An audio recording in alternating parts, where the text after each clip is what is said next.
Buenos días para todos. Con ustedes el ingeniero sanitario y ambiental Eduardo Luis Martínez Vélez, director de la Escuela de Gestión Ambiental y de Riesgo José Celestino Mutis, ubicada en el municipio de San Sebastián de Mariquita. El día de hoy los acompañaré en celebración del Día Internacional de la Reducción del Riesgo de Desastres. Y quiero, a través de esta ponencia, la identificación y manejo de los impactos ambientales como estrategia para la reducción del riesgo, analicemos cómo la identificación y el manejo del daño que generamos al medio ambiente puede utilizarse como herramienta para la reducción del riesgo. Bienvenidos.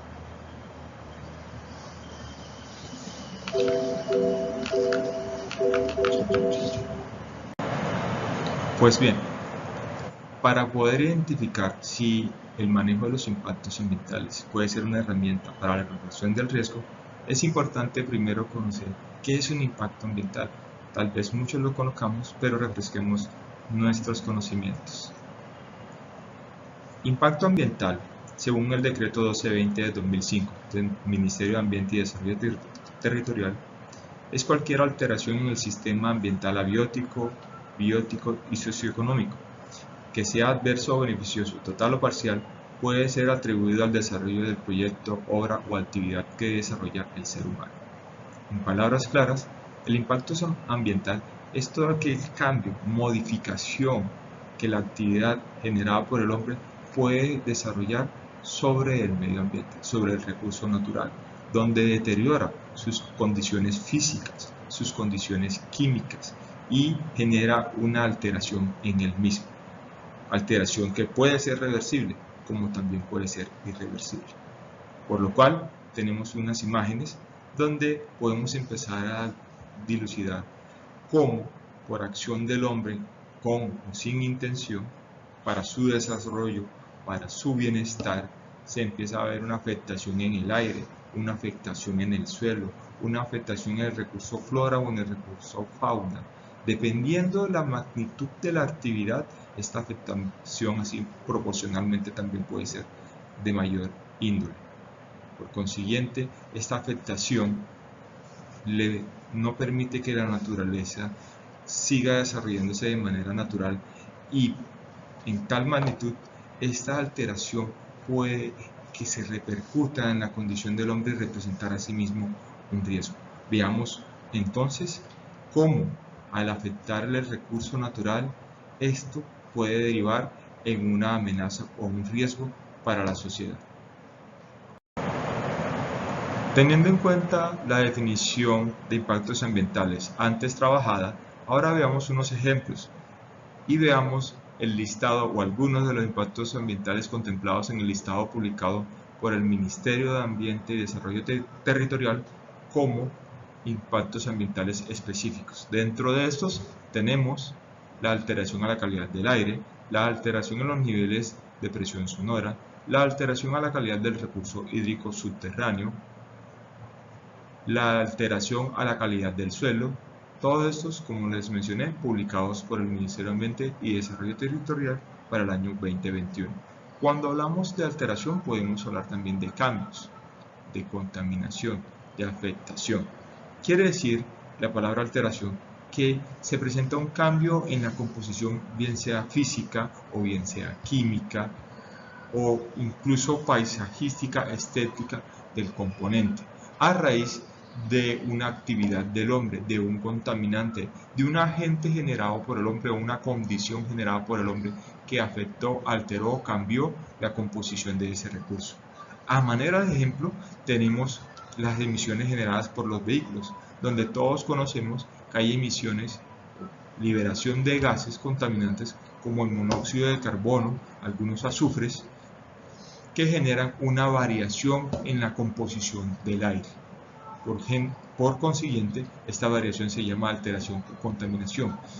Asimismo, hemos escuchado casos donde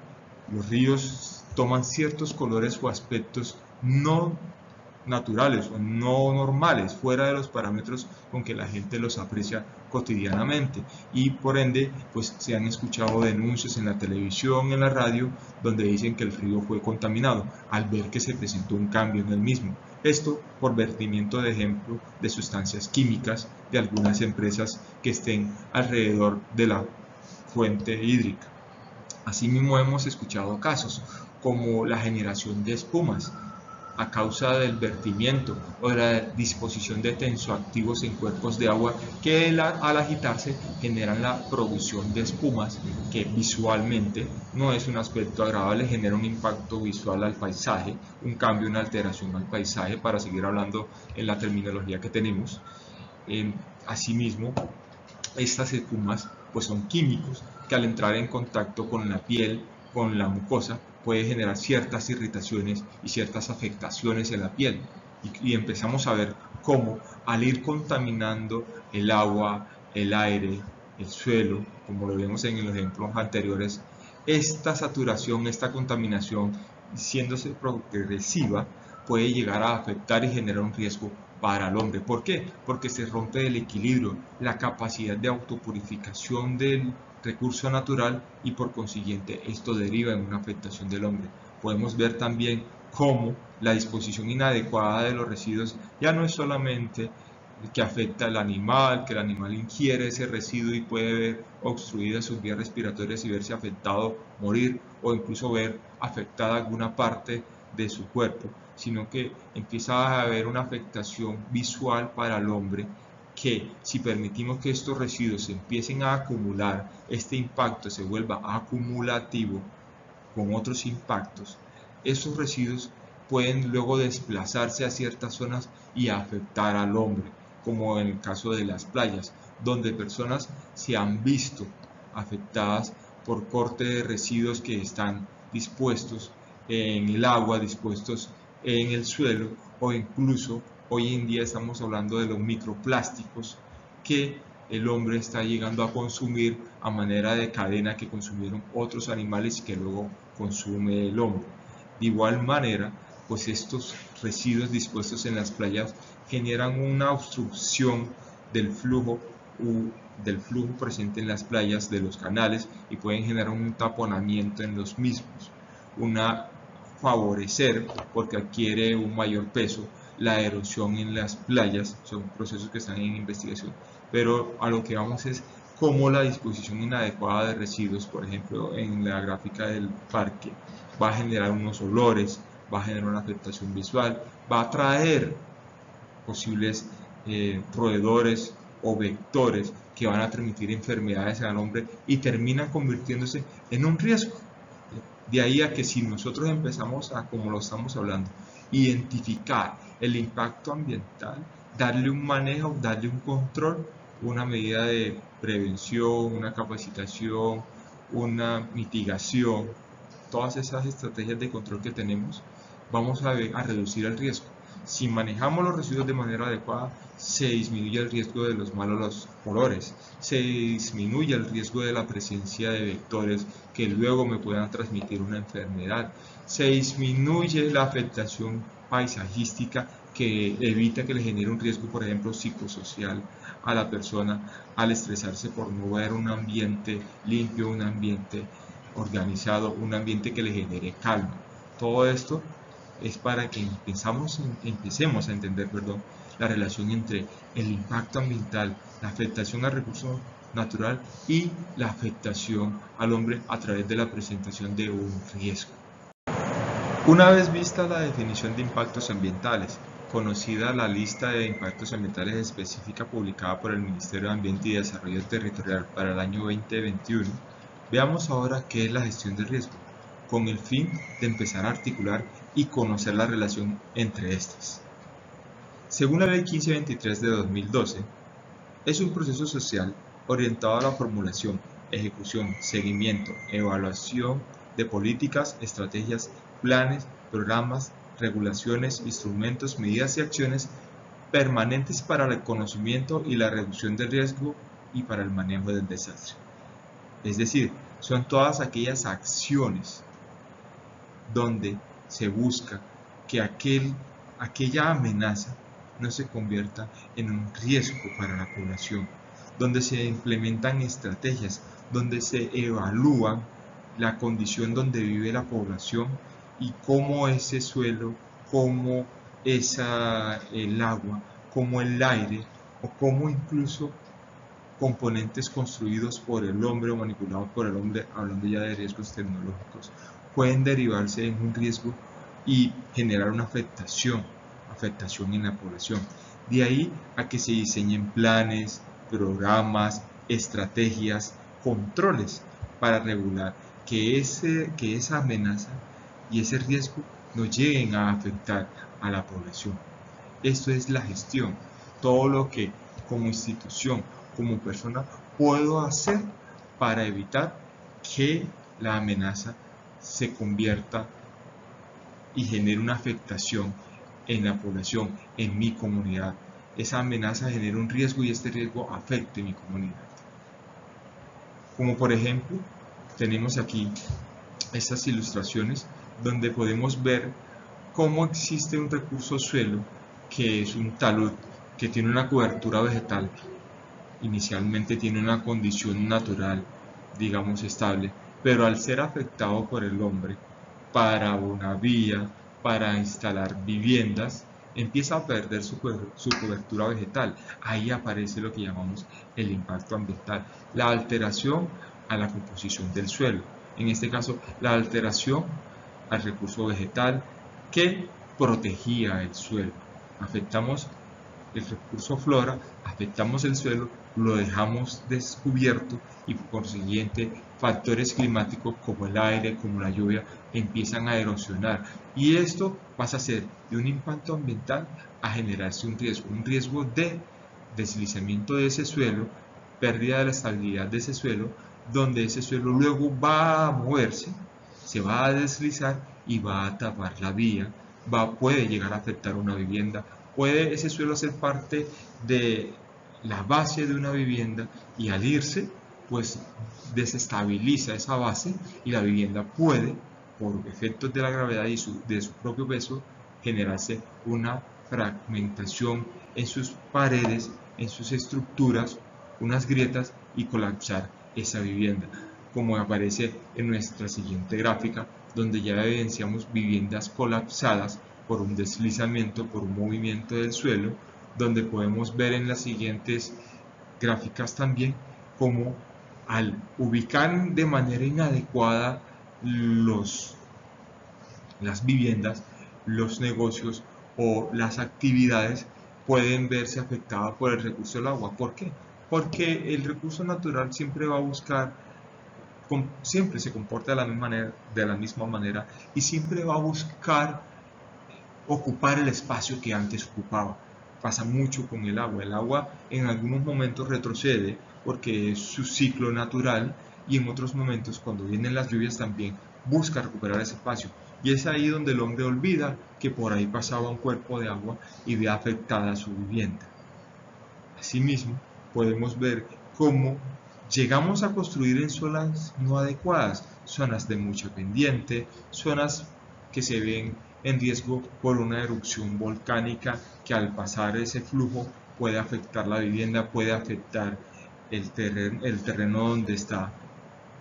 construido o adecuado esa siembra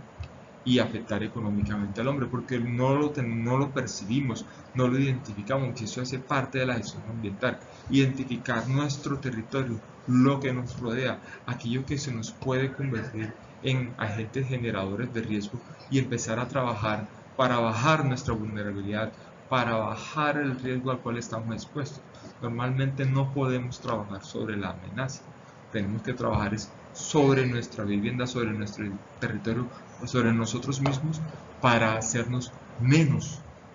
vulnerables a la misma. De ahí empezamos entonces a articular lo que es la gestión del medio ambiente cuando conservamos el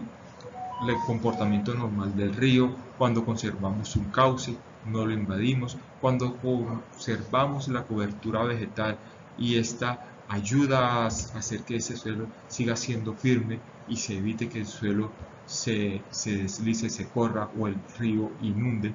cuando conservamos ese territorio o ese terreno y no empezamos a construir en él o a sembrar en él mismo o a invadirlo haciendo caso omiso a que existe una amenaza de un riesgo volcánico. Ahí, cuando conservamos la naturaleza, también hacemos estrategias de reducción del riesgo y empezamos a ver su articulación. Y la ley 1523 nos lo habla en sus artículos 1, en su artículo 4,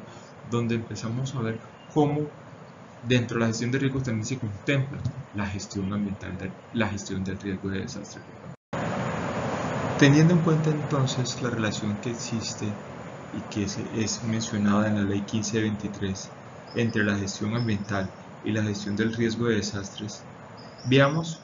cuáles son aquellas estrategias que se pueden establecer para la reducción del riesgo, que es el tema que nos atañe, así como el impacto ambiental.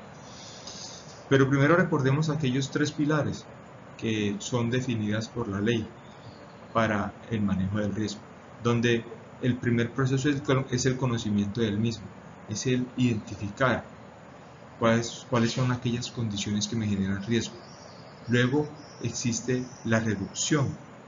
donde defino qué puedo hacer para que ese riesgo, si se materializa, no me afecte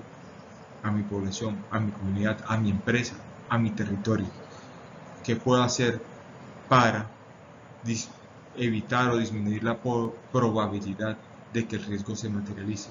Y asimismo, si el riesgo se materializa y me afecta a la población, me afecta a la empresa, me afecta a mi comunidad, me afecta al territorio, pues qué manejo le voy a dar a esas afectaciones. Y de ahí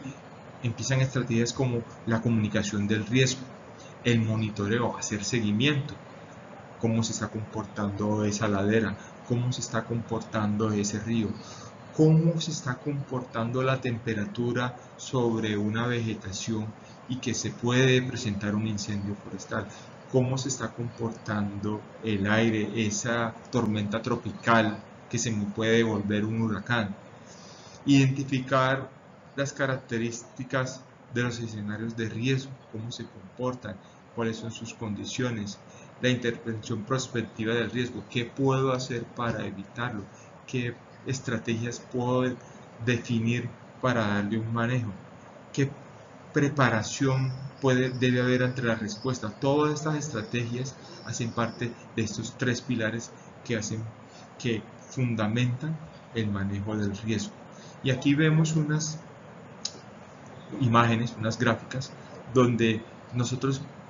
cómo podemos apoyar a la reducción del riesgo. Y ahí es cuando, bueno, si vienen unas temporadas de lluvias fuertes, hoy en día estamos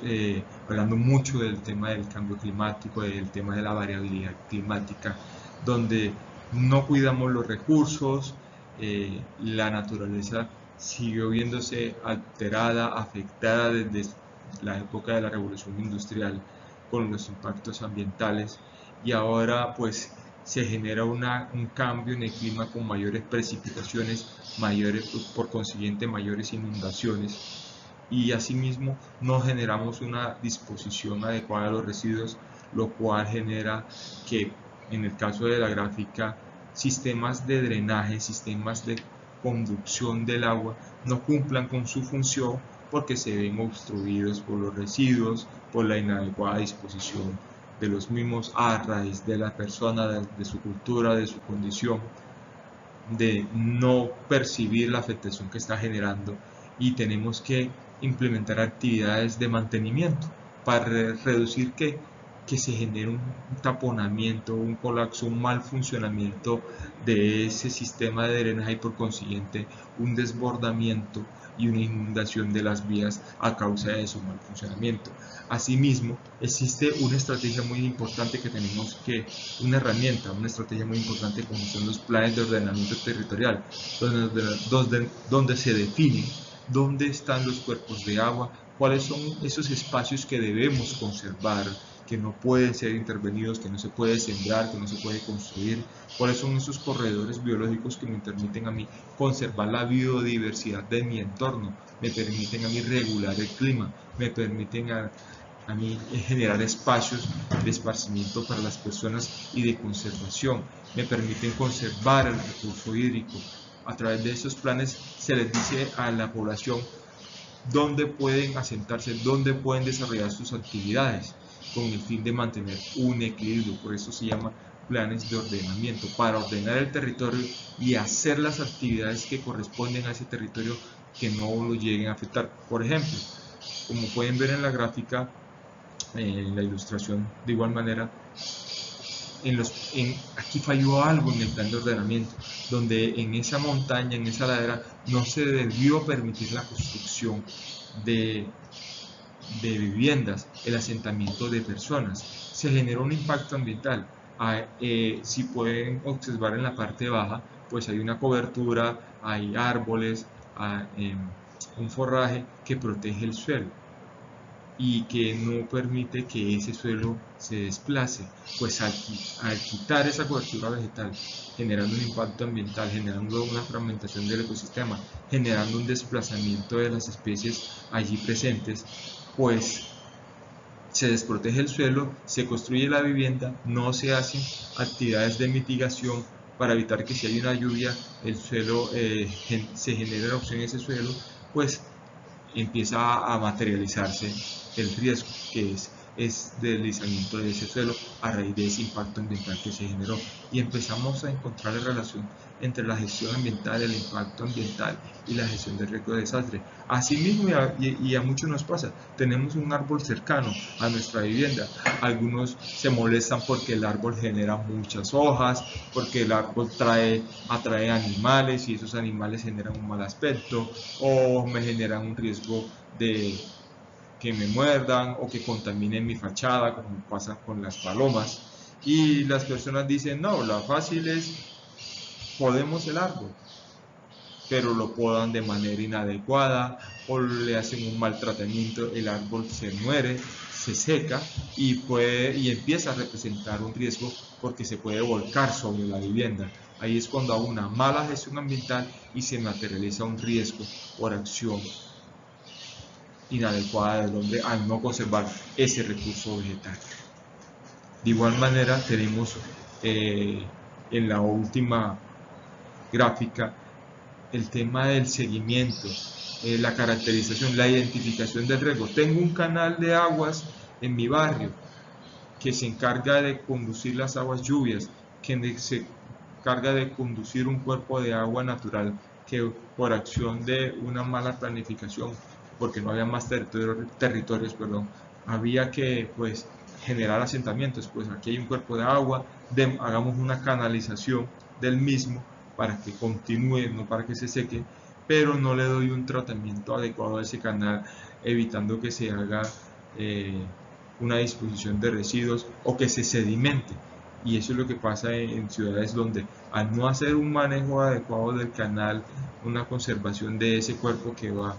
llevando ese canal, pues se genera un colapso del canal y se generan inundaciones y arroyos, como lo llaman en algunas partes, que terminan convirtiéndose en un riesgo para la vida, para la economía, para el desarrollo normal de las actividades de ese territorio. Una vez identificado lo que es el impacto ambiental, la gestión del riesgo, tratado la relación que existe entre ellos,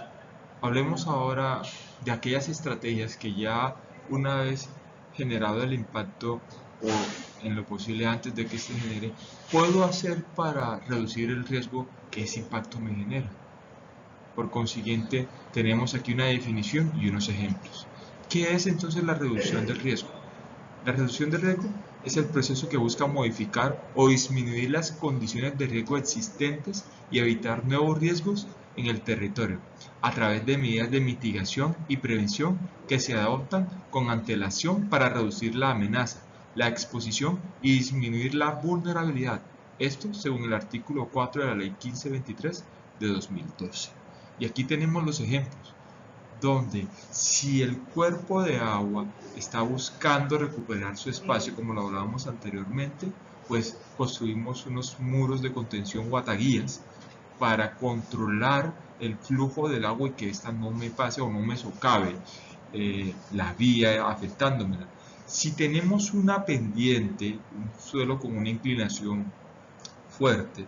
se está perdiendo la cobertura vegetal, podemos hacer actividades de terraceo, como lo vemos en la presente gráfica, y asimismo recuperación de la cobertura vegetal de ese suelo para que cuando el agua caiga la gota o el flujo corra sin necesidad o arrastrando la menos porción de suelo posible. Si tenemos un río que está aumentando en su caudal, en su altura, podemos construir jarillones para evitar que el agua pase e inunde. La imagen de la parte baja donde les decía, existe una herramienta como los planes de ordenamiento territorial, donde le tenemos que decir, hay que respetar una franja del río. El río tiene algo que se llama una zona de inundación, donde por naturaleza y en cierta cantidad de años el río inunda, invade esa zona y ahí no se puede construir viviendas. Vemos un ejemplo donde hay unas viviendas muy cercanas al río y otras que están más retiradas. Aproximadamente la franja debe ser de 30 metros a partir del borde del río. 30 metros en adelante debe ser la franja de protección, es lo que estipula los procedimientos, las indicaciones por parte de los organismos de protección o los organismos de conservación del ambiente, donde en esa franja, por ser zona de inundación, cuando el río alcance sus máximos históricos, va, como les decía, a cubrir esa porción de suelo con agua y no se debe construir. Lo que vemos aquí o analizamos e identificamos es que la constructora respetó esa franja y ya sabe que hasta ahí el río va a inundar y no va a afectar esas torres. Caso contrario de las otras viviendas, donde no hubo una organización, no hubo una verificación del plan de ordenamiento, no hubo una identificación del riesgo que generaba ese río sobre esas viviendas y se construyó cerca. Muy seguramente cuando llegue esa inundación histórica se va a generar una mayor afectación a esa población de las casas que la población de las torres de apartamentos, siendo más vulnerables las casas que las torres de apartamentos, no solamente por el tema de la inundación del agua que llega, sino por el material en que seguramente pueden estar construidas, que no es un material tan resistente o que no tiene los sistemas de extracción de salida de esa agua que inunde como lo deben tener las torres. Estos ya son estrategias de reducción de riesgo para evitar afectaciones a la comunidad, a los negocios, a la población. Continuando entonces con las estrategias de reducción del riesgo, seguimos hablando de estas estrategias donde se busca recuperar ese recurso natural que fue impactado a través de la revegetalización de la pradera o nuevamente siembra de cobertura vegetal para evitar que el agua de la lluvia genere una erosión del mismo y luego una desestabilización del suelo, como lo habíamos hablado, donde encontramos estrategias como estos canales que se llaman difusores de energía, que lo que hacen es disminuir la velocidad en la cual el agua por escorrentía pasa por este sector y con esto se evite un menor arrastre del suelo a causa de la fuerza con que pueda ir este agua. Encontramos de igual manera estas pequeñas incrustaciones de filtros que lo que hacen es captar el agua que está saturando el suelo, se llaman lloraderos, se le conoce en el argot técnico como lloraderos o sistemas de drenaje que le bajan la saturación al suelo y que evitan que éste se colapse y por el peso específico que adquieren se desplace. Al drenar esa agua sale y el suelo conserva su posición y su peso. De igual manera están las pantallas, los estudios de suelo y lo importante que le comentaba, el tema del ordenamiento del suelo, donde deben estar las viviendas, donde se puede desarrollar la agricultura, donde se puede desarrollar la industria. Esto permite conservar el suelo, permite mitigar el riesgo, permite que se es un desarrollo de la población sin afectar el recurso natural y sin poner en riesgo su vida propia. Ya para terminar, veamos entonces ejemplos de emergencias sucedidas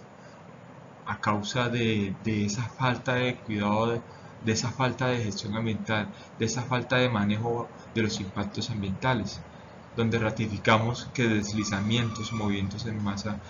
afectan poblaciones a raíz de la pérdida de esa cobertura vegetal por acciones de tala, de aprovechamiento de la madera, sin hacer una nueva siembra, una revegetalización como les mencionaba,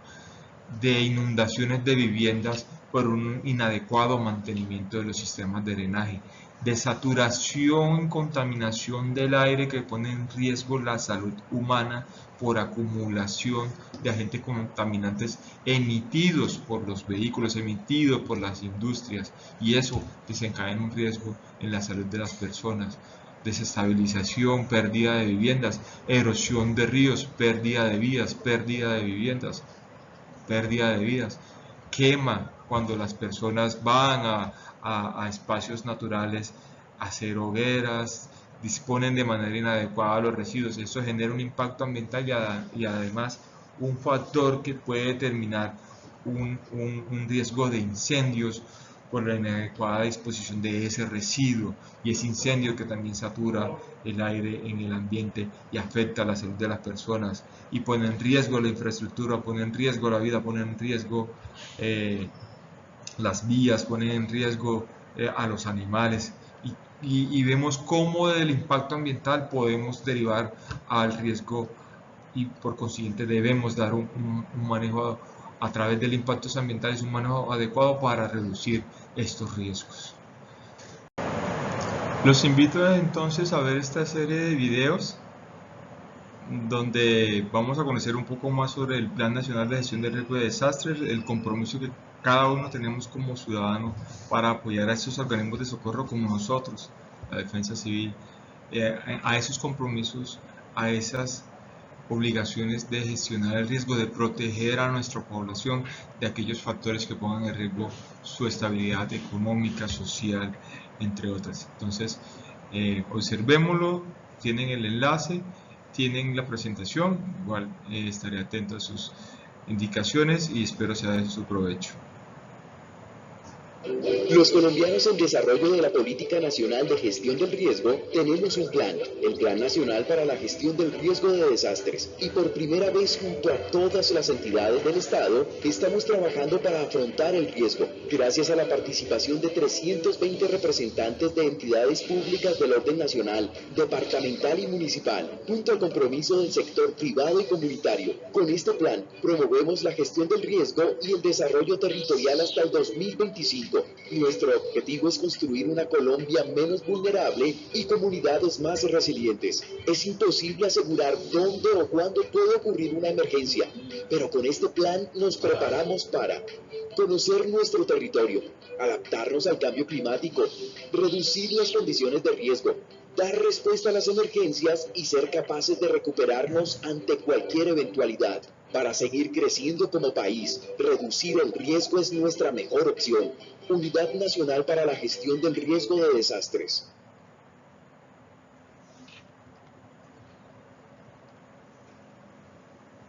Inquietudes para que lo podamos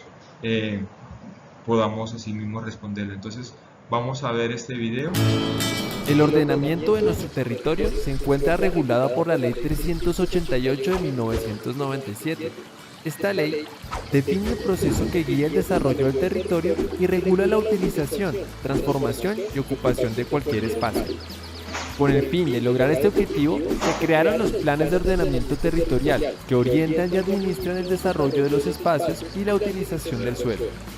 Estos planes de ordenamiento territorial, que en adelante llamaremos POT, se nombran según el número de habitantes de cada municipio asignado. Para los municipios con población inferior a los 30.000 habitantes se denomina Esquema de Ordenamiento Territorial EOT. En los municipios con población entre 30.000 y 100.000 habitantes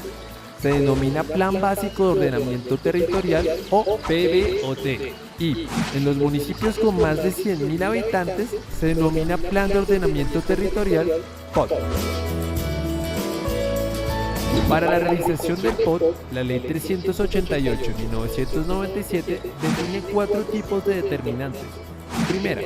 relacionada con la conservación y protección del medio ambiente, los recursos naturales y la prevención de amenazas y riesgos naturales indispensables para la vida y el bienestar de todos.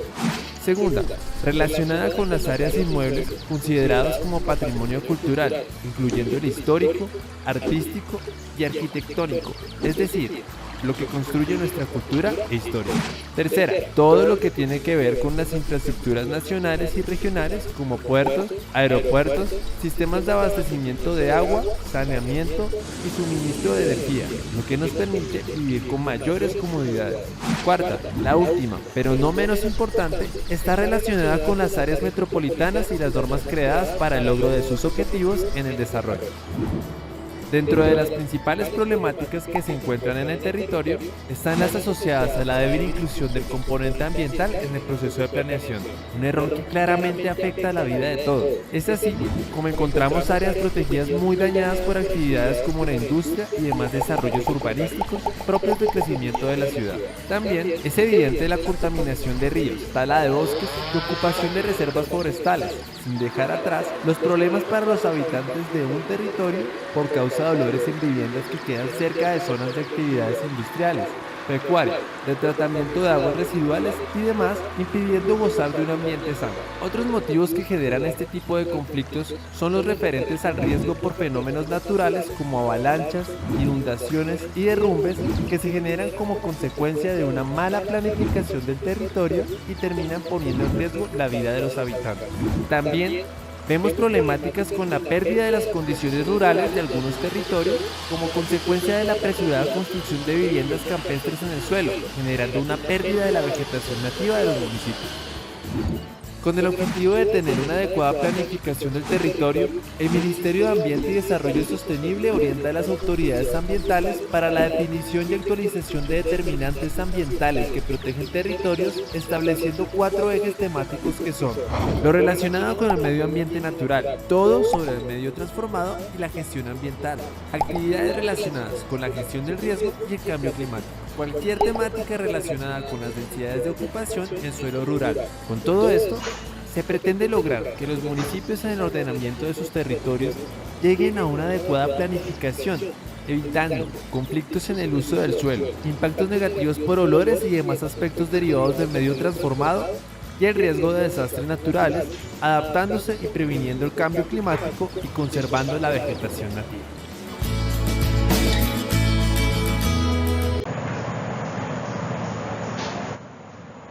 Veamos entonces el presente video donde vamos a recordar de igual manera lo que habíamos hablado anteriormente, cómo el tema del impacto ambiental ha desencadenado que algunos fenómenos que ya existen se fortalezcan y, como hoy en día ha sucedido, se generen mayores precipitaciones. El fenómeno El Niño es un fenómeno de variabilidad climática, no de cambio climático. Recordemos que el cambio climático está asociado a una variación en la temperatura que es permanente y que requirió de décadas de registros climáticos para ser verificado. Mientras tanto, la variabilidad climática ha estado y estará siempre con nosotros y hace referencia a un comportamiento anormal del clima que puede presentarse con cierta frecuencia, pero es temporal y transitorio. Este es el caso de un fenómeno como El Niño, que se caracteriza por un calentamiento inusual de las aguas del Pacífico ecuatorial,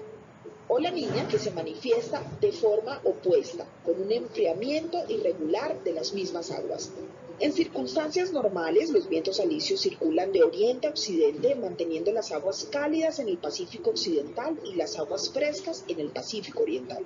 Esto produce lluvias en el Pacífico occidental y tiempo seco en el Pacífico oriental.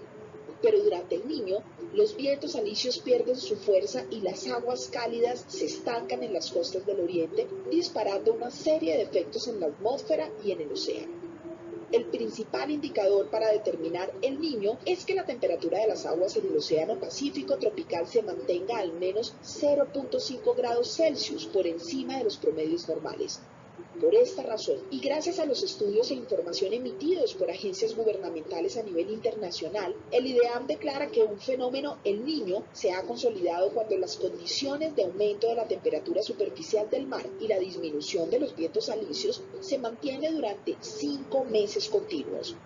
Colombia es un país tropical que por su posición geográfica no tiene estaciones, sino temporadas de más lluvias o menos lluvias. Precisamente por esa condición en Colombia, las consecuencias de un fenómeno de variabilidad climática presentan unas características muy particulares, diferentes a la mayoría de territorios del continente. Por esto, ante la presencia de un fenómeno El Niño en las costas de Perú, Ecuador y Chile, se forman nubes y se presentan precipitaciones, mientras que en Colombia cambia la circulación de los vientos que desplazan la nubosidad, disminuyendo las probabilidades de lluvia, principalmente en las regiones andina y Caribe. Estas condiciones afectan los niveles de los ríos, por lo que hay menos agua disponible para el consumo humano y la producción sectorial. Resecan los territorios, aumentando la probabilidad de incendios en la cobertura vegetal y favorecen las condiciones para la propagación de enfermedades como el chikungunya y el dengue. Aunque sus efectos no se sienten con tanta intensidad durante la temporada de más lluvias del país, pues no implica sequía total, es de vital importancia prepararse para la temporada de menos lluvias de final e inicio de año, cuando el fenómeno se hace sentir con más fuerza. De ahí la necesidad de generar conciencia sobre el uso racional del agua y la energía, así como atender las recomendaciones de las entidades de control para prevenir enfermedades e incendios forestales. La función del IDEAM es producir información científica y técnica para advertir a los diferentes sectores y a la comunidad sobre las implicaciones y posibles afectaciones de este fenómeno para que puedan tomar decisiones oportunas y pertinentes.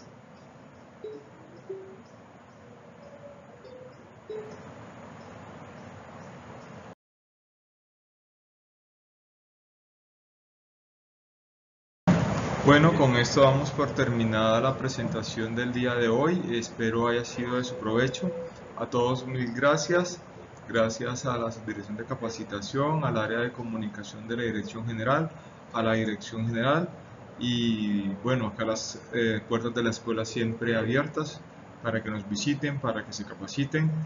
Mil bendiciones para todos. Buen día.